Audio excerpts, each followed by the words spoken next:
Кафето вече ми е готово. Използвах скарата, за да сложа няколко парченца наденица, кренвирче.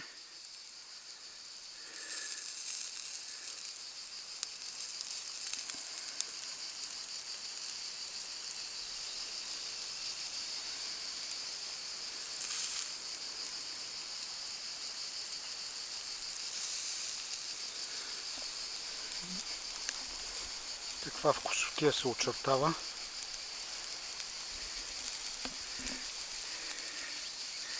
После като сложим малко лукче, чушчица.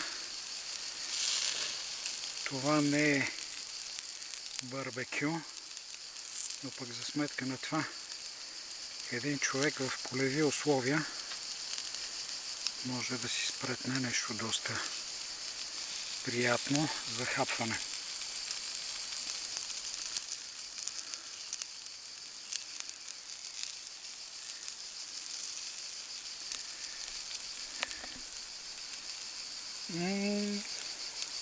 Ви кажа само как мирише.